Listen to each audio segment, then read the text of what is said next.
All right, so here we are in lovely Sedona, Arizona with TJ's Destination, doing the first of many Saturday adventures. We're gonna call it Arizona in a Day. So for today we have planned, we're gonna do a 2-hour or 2.5 hour Jeep tour with pink Jeeps, and we're gonna explore the Arizona ruins, followed up with a photo op over at the airport scenic overpass.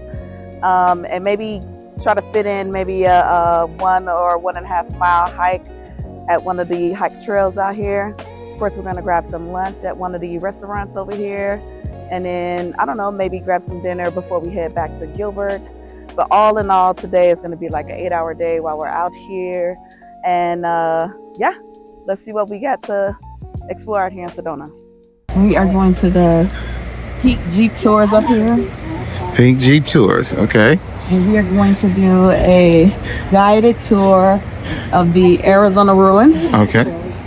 Never done it before, so I'm actually pretty excited to see what it's all about. I didn't even know we had ruins out here, so that's going to be a new experience for me. Don't ruin the surprise. All right, stay tuned. The Bears.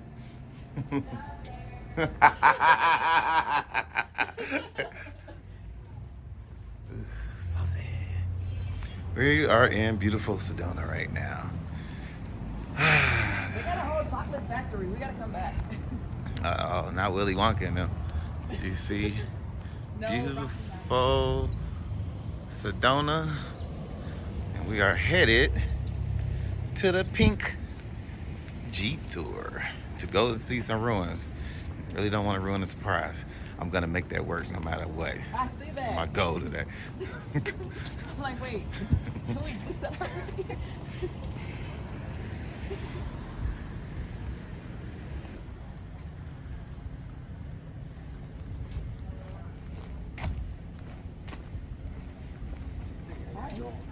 Nee, ja, de...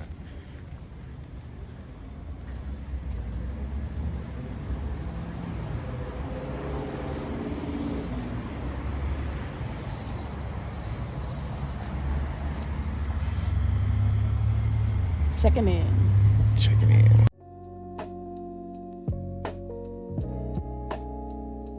Pink Jeep tours offer 4 major tours: the Scenic Rim, Broken Arrow, Ancient Ruins, and the Diamondback Gulch.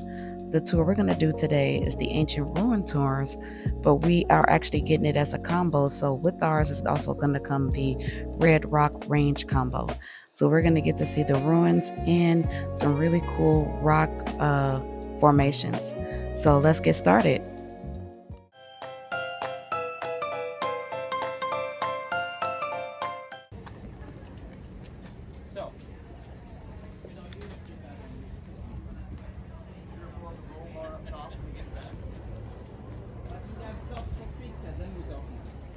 And you can hear me okay in the speaker?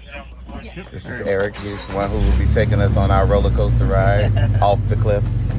No, we're going to do an amazing adventure today. We're going to go see a 1,000-year-old cliff dwelling. Oh. That's what we're doing on the Ancient Ruins tour. So it's a very, very special tour that we're going on right now. That's disappointing. I was looking for a 2,000-year-old. Well, you can't win him all. The ride through the town to the ruins took about 45 minutes to complete. Our driver told us all about the hike trails and rock fixtures we were passing along the way. We passed along the Devil's Bridge, drove past a wolf sanctuary that you can actually schedule a tour through if you're at least 18 years old, which is pretty cool, right? Heard about a 250-mile trail run race called the Coronado Run. Talk about dedication. It goes from Phoenix to Flagstaff, 5 days in a row, 50 miles a day. I don't think I could do it, but I applaud anyone that is that dedicated to do it. We saw Muffin Rock, Bunny Rock, Turtle Rock, and a negative space formation called the Keyhole, which was actually pretty cool to see too. We even saw a rock formation that looked like Guru from the Minions. That actually, real funny to see.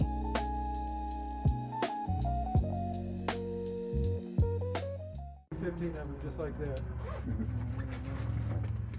That's a ball. Let me put it there. Check that. Kind of cool, huh? Very cool. Those are Woodhouse scrub jays. And they know that brunch is at 11 a.m. I got them trained. All right, guys, make a mental note of the alligator juniper right here. This one dates about 500 years old. So remember when we see the other alligator juniper down the path. Okay, you guys ready? Like dental floss, strong. And you twist it up and make rope, Oh yeah. cordage, and make a sewing needle too. The tip, break it off, take a bunch of those fibers, and you're sewing immediately with it. Very important plant. Juniper berries, very high in antioxidants, so that's one of your medicinal plants right there. Oh yeah. The bark called shaggy bark because it looks like hair hanging off the branches and the trunk. And the Native Americans used to scrape off all that loose bark on all the junipers, and then they would bundle it up, wash it, and pack it up and hit it with rocks to separate all the fibers like cotton. And they would make diapers, insulation, bedding, all kinds of stuff. That juniper bark. Juniper.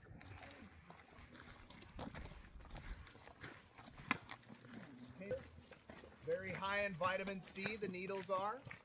Pine sap, that's a very useful tool as well. Say you make a basket out of your beargrass leaves, nice tight, super strong basket, and you need to transport water with it. They would heat up the pine sap and the cypress sap to almost a boiling level that made it nice and runny. So line the inside of that and then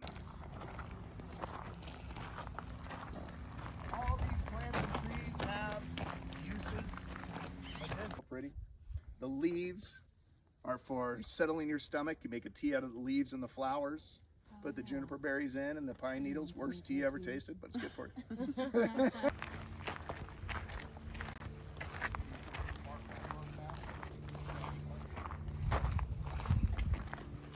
Follow to find that tribe. You guys see the big circle dial on the top left of the dwelling? You see the stacked up rocks? That's only about 14 rooms right there. This thing goes all along this whole ridge. It's massive. They believe about 250 people inhabited this dwelling for a good 300 years. Didn't live long, maybe 30 years, 1,000 years ago. Only about 5 feet tall. Wow. But many generations over and over if you're going 300 years. This was all farmland though. It looked a lot different and very active. 250 people. They all had jobs. They had to farm. They had to make pottery. They would smear 4 strips of cornmeal on the side of the cave. That would be counting down the days to the 20 days. And they would put 2 little ears of corn right next to the baby to give it life as well, just be a year. So the mother and the grandmother are taking care of it. Every 5 days, they're wiping away one of those strips of cornmeal until the 20th day. And we believe that this is that cave right here. See the wall? And you have the little hole in the wall. That's where the sun's going to go through. And just above this wall is a pictograph. My battery's dead. There's a pictograph about 6 feet above the wall, which is the Hopi fertility symbol. If you see one that kind of looks like womanly hips going down and a flower head and her arms out, do you see it? Yeah. It's right here above Oh the wall. yeah. Yeah, it's faded white. Right on that curved rock. Yes. So then on the 20th day, they didn't want to give it a name because they don't know if it's going to make it through the nights. And they don't want to have an identity for the whole tribe and then have the sorrow if it doesn't make it. That's why they give it that 20 days. Left and could be her saying goodbye in the same spot. And the signature on there is the Fred Jack Army Band. It's a famous army band that was in charge of protecting the settlers against the Native American conflict back in the day when we had the Homestead Act. So they're the ones that signed their name on that. And you got all those X's on the middle of the wall, counting systems. They know how to count. We're also going to see a big pictograph that looks like a farming system where they have the sun in the middle, big circle around the sun and days of the year around it, and little spots where you would seed, where you would harvest. Really cool. There's a lot of big ones. A bunch of deer right here. Probably 15 deer painted on the wall right there.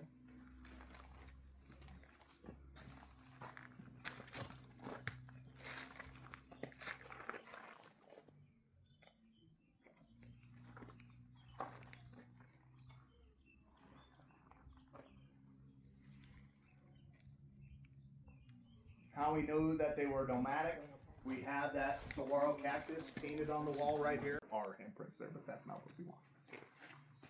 This is original here as well on the wall. And you see some tucked away in there, a bunch of different images. Yeah, get up close to the wall too, and you can see other stuff. You can see the counting over there on that one.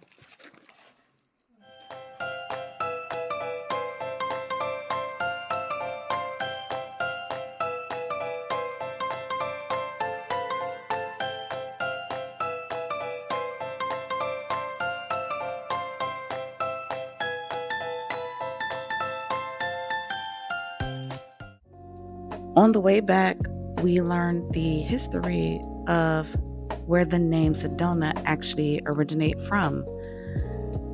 Oddly enough, it originates from a woman named Sedona Arabella Miller Schneble, who was an early settler back in 1902.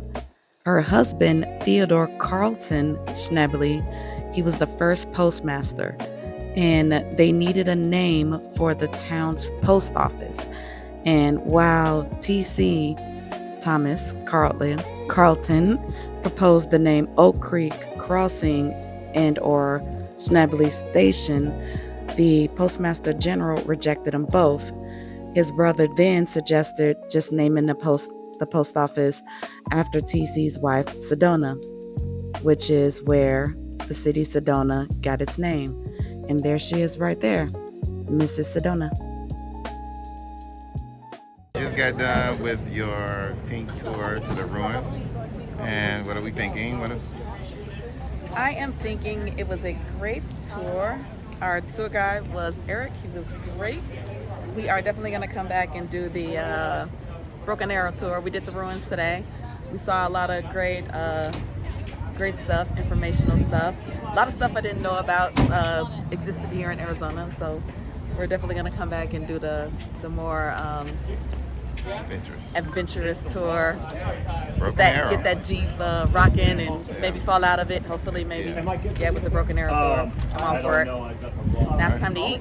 And we are going, as I pan around, to Country Club. Yeah, that's where we're going.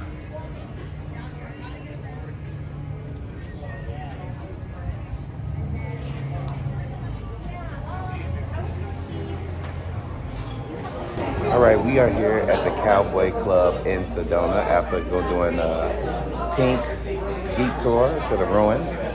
We'll be doing Broken Arrow later on, but right now we're gonna try a new restaurant. Everybody said they had an exotic food you should try. So we're trying rabbit, wild boar, rattlesnake, elk and deer, and a sausage. They're all different, so they're gonna bring them all out. We're gonna try it, and we're gonna rate it 1 to 10.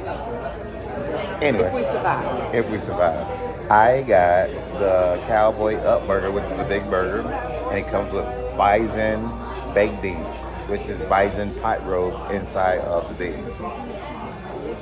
She played it safe and got salmon. Hey, look, I think the rattlesnake and the bison and the rabbit and the elk and the deer was enough adventurous for today. Yeah. I'm gonna get some salmon. Some normal. Well, I can't talk. I got a burger. So, hey. Look, but the salmon is glazed in some kind of fancy glaze. Yeah. So. Yeah. And then I got sweet mashed potatoes, also glazed in the glaze. She be glazing over a lot of shit. Stay tuned. This right here is the Mother Nature margarita that has the prickly pear, which is cactus syrup in it. And over here she has the exotic PhD peppers that come from the island of Harvest. You might know it as Dr. Pepper. It's very exotic. Ain't that right? Ooh.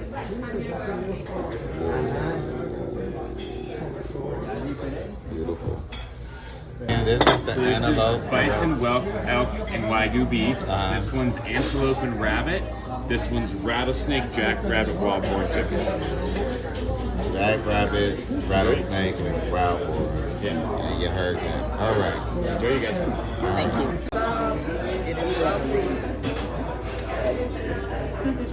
So jackrabbit, or what is it? Well, this is jackrabbit right here. I don't remember. This is wild boar, jackrabbit, and rattlesnake. Antelope or something?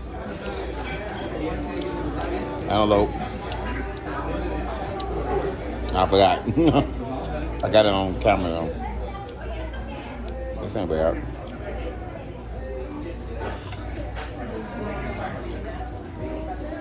Elk. Is that what this is? Yeah, elk.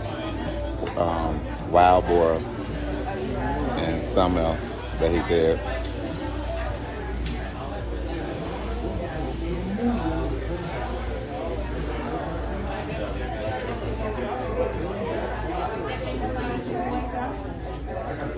So are these two the same in these stores then? Yeah. No, I think they all the same. They all the same. It's all mixed together. That one was good. First bite, that one. It's a different taste. Mm-hmm. So you start chewing, and then it's okay. All right, try the other rattlesnake, jackrabbit, and what? Elk. Yeah, the other one is wild boar and antelope.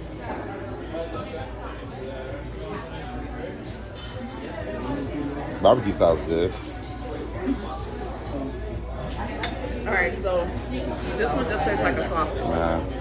Just like a sausage. I don't know what that funky taste is when you first bite that one. You said wild boar, it tastes wild. But when you start chewing it That's in, elk, wild boar, and antelope. okay. This is jackrabbit, rattlesnake, and It's wild when you first bite it, Uh-huh. and then it gets a little antelope. okay. But it's fine. It's fine. That one's better. That one. I can't place what it tastes like. It's good too, but it Yeah, I tastes like taste it. something I've had before. Yeah. But I don't know what it is. I don't know. All right, let me see. He has gotten the glazed salmon that don't look glazed at all. That's some sweet potato pudding with a charred lemon. I have my bison beans and my weird looking burger. Okay. We'll be back with a review. As she drinks PhD seasoning. That's not bad. I should have just did it and sent them in the first place. Yeah. Yeah, that's crazy.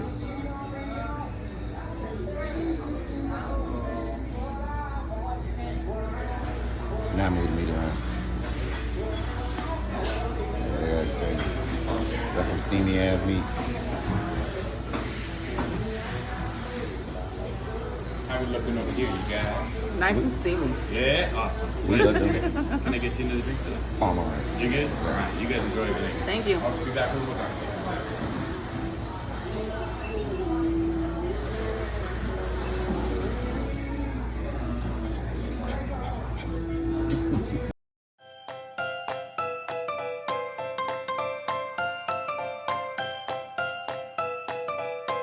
An old cowboy, but I got lots of wisdom to show for all my years. Just give me a buck, and I'll share some with you. Can you make me big like the movie? Zoltar will give you a wealth of wisdom.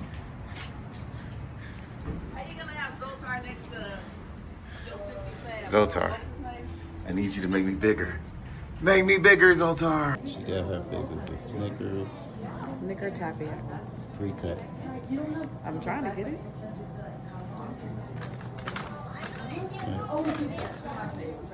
So she's like looking at me, you know, I'm just put it right there. What it tastes like, just like you thought. It's amazing. Yeah. Okay.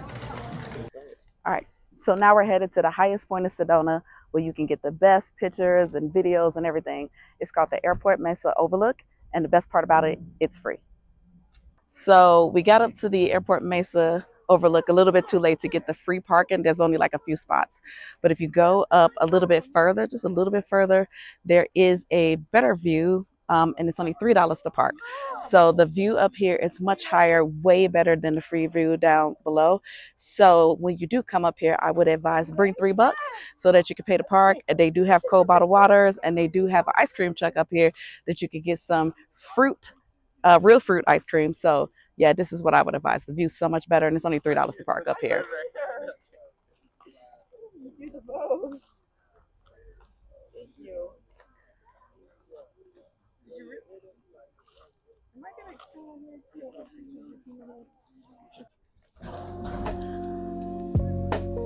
So if you want to see a beautiful sunrise, you want to get that free parking.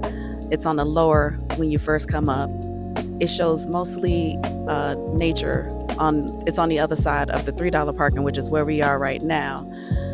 But if you're looking for a beautiful sunset and more scenic views of the actual city, Sedona, then you want to come up a little bit higher, which is the $3 parking, and it'll give you that sunset view that you're looking for and more of the town, which is where we're showing the views of right now. So sunset, you want to get the $3 parking. Sunrise, you want to get that free parking, but you want to get here soon because there's not many parking spots on the sunrise side. It's probably about like 8 or 10 spots. So you definitely want to try to get here soon to get that. But the sunset side does have a lot of parking spots.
As we begin to descend down the mountain on our way to our next stop, you'll be able to briefly see the free parking area to my right, where you'll be able to catch those beautiful sunrise pictures and videos I talked about earlier.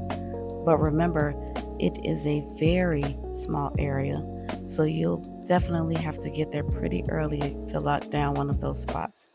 It's really only about 6 to 8 spots over there, so try your best to get there as early as possible. We decided to cancel on the 1 to 2 mile hike and because of timing and just come and do the tour of the Holy Cross Church.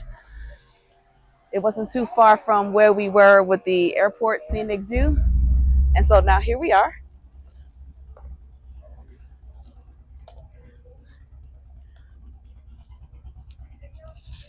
This is a popular tourist spot here. So we're going to check out and see why.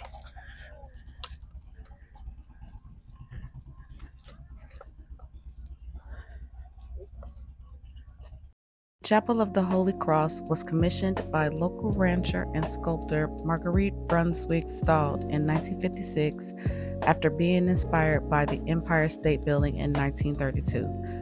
World War II prevented her from her original plan to build the chapel in Budapest with Lloyd Wright, so she decided to build it in her native Arizona, integrating the structure in the red rock she felt were divinely inspired. After the war, she decided to build the chapel in her home state of Arizona, choosing Sedona, believing the natural beauty of the red rock provided the perfect setting for a spiritual place, and saw the divine inspiration in formations like the Madonna and Child rocks.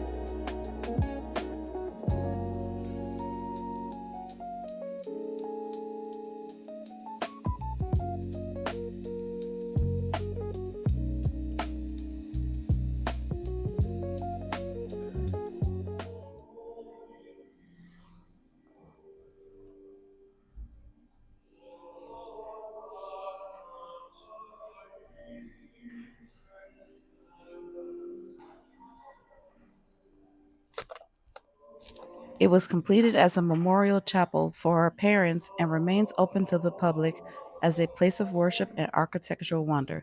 In 2008, it was designated as a local historic landmark.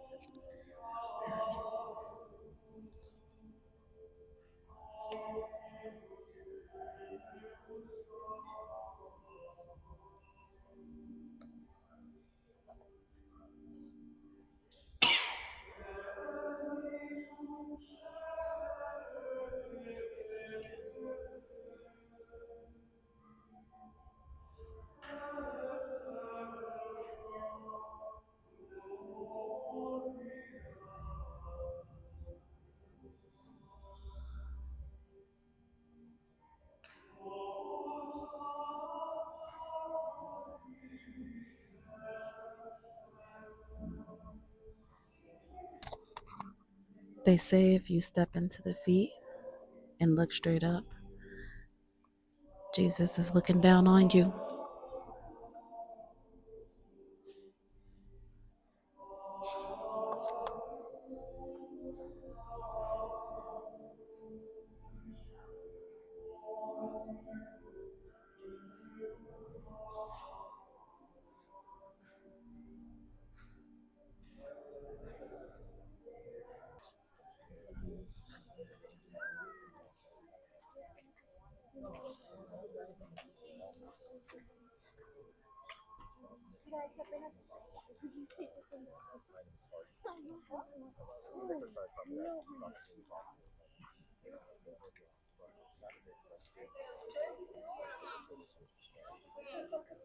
So I think this is still an active church. Like I think they still have like actual services here.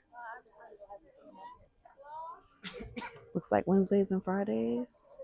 Yeah, to go to prayer, adoration, confession, and mass. Yeah. Even though it's like a hot tourist spot.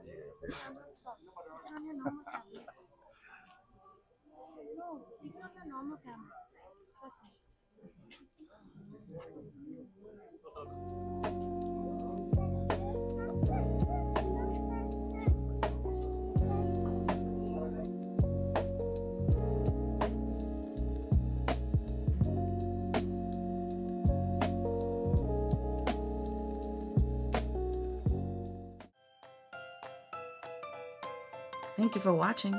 Don't forget to like and subscribe to my channel so you can virtually join me on all my Arizona in a Day adventures. Who knows? Maybe one day you'll want to experience one in person. Until then, travel often, love deeply, and enjoy life. Thanks again.